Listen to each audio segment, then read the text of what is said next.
Morning, Granite Crew. So, this morning's leadership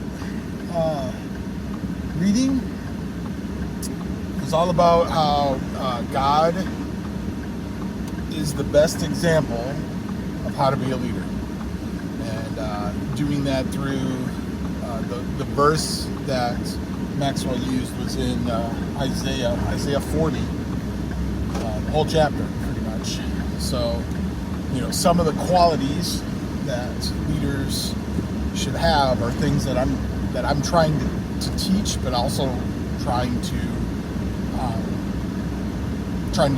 do better at myself and learn how to be more effective in. So, this leadership series that I'm kind of putting out doesn't mean I'm the end all be all, because I got a lot of work to do too. So, and I think that's part of being a good leader, is recognizing that. So the qualities that he lists are comfort, empowerment, shepherding, authority, and development. And so when it comes to comfort,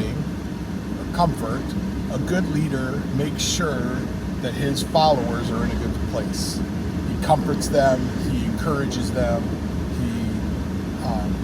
or she, this could be a she, he makes sure that they're good, that they're healthy, and in a good place to be followers. The second one is empowerment. So when we're talking about empowerment, we're talking about giving that authority to your followers to do what they need to do.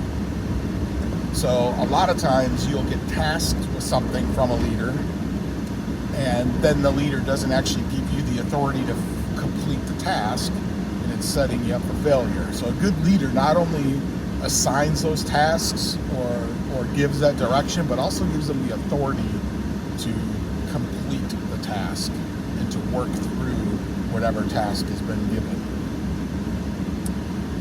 Next, shepherding, giving direction. So that kind of ties into that whole authority, empowerment piece, and you'll see it a lot of times with the micromanaging style leaders, is that they don't give the empowerment, or they don't give the authority, so then they have to micromanage. Like, they have to give all of the direction, they have to do all of the shepherding, and a good leader is able to shepherd like a traditional shepherd would. If you ever have seen a shepherd working a flock, he doesn't tell every single sheep where to go. He watches over the entire flock, and when they're going off path, he'll guide them back on path, but he doesn't force them all to go a specific direction. Sheep have a tendency to have their ability to choose where they want to go, where they want to eat, what they're doing, and then the ones that get way off track are the ones that get corrected and brought back into place, within their realm of empowerment.